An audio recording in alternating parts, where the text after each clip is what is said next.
कहीं रिसर्च इसके बाद आईक्यू के बाद ईक्यू की बात आती है और ईक्यू के बाद एसक्यू की बात आती है। आज तक हम तो ये सोचते थे कि जिसकी बुद्धिमत्ता ज्यादा वो ज्यादा काम कर सकते हैं, बड़ा परिणाम पैदा कर सकते हैं। लेकिन आज ये बात तय हुई है कि beyond your IQ stands your EQ, emotional quotient. मतलब आप बुद्धिमान तो हैं, लेकिन आपका हृदय जितना पवित्र होगा, हृदय में सबके लिए अच्छी भावनाएं होगी कि ये सब मेरे साथी मित्र हैं, ऑफिस में हम एक टीम है, मैं भी प्रगति करूं, इनकी भी प्रगति हो, मैं भी सुखी हूं, वे भी सुखी बने। इस प्रकार की भावना सबके प्रति रखते आप काम करेंगे तो you will not only enjoy work, you will not only enjoy the work journey, but you will find profound happiness and peace within yourself. Stress कभी नहीं आएगा। स्ट्रेस यहां से आता है, इसको गिरा देना है, इसको पीछे लेना है, इसको आगे नहीं जाने देना है। इस बार तो ये खड़ा है इलेक्शन में, इसको तो किसी भी तरह इलेक्ट नहीं होने देना है।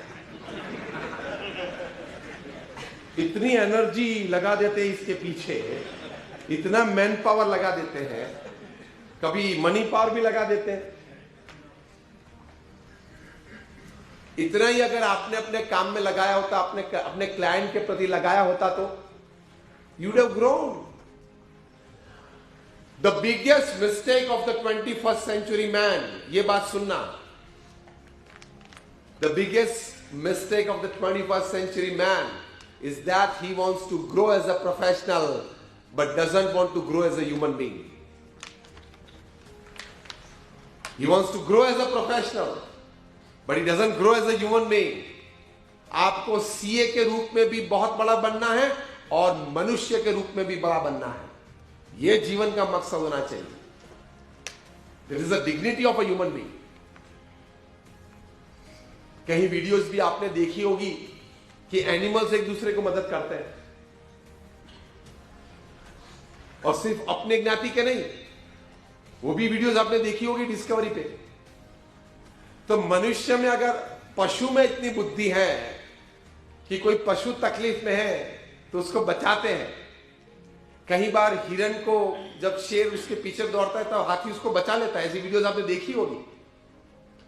तो ऑफिस में किसी से गलती हो गई, कोई थोड़ा गिरा, तो ये पशु जितनी भी हमारे में बुद्धि या गुण तो होने चाहिए ना कि उसको उठा ले। नहीं, वो गिरा है ना, एक और लात मार ले चल, ताकि वो कल ऑफिस ही ना आए। इससे आपको स्ट्रेस पैदा होगा। Remember one thing, the world is round, it has no corners, so it doesn't have the place to hide your wrongs. आपने किसी के लिए ऐसी भावना रख के उसको गिराने का प्रयत्न किया, आप जरूर अगले 5-10 साल में इसके शिकार बनेंगे ही। यह सिद्धांत है पृथ्वी पे।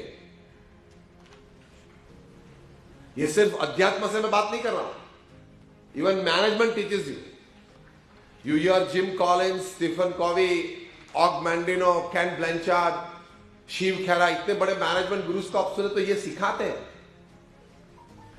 Let us all progress together. हमारे गुरु जो प्रमुख साईं महाराज कहते थे, in the joy of others lies our own, in the good of others rests our own, in the progress of others abides our own. ये भावना से आप जिएंगे तो कभी स्ट्रेस नहीं आएगा।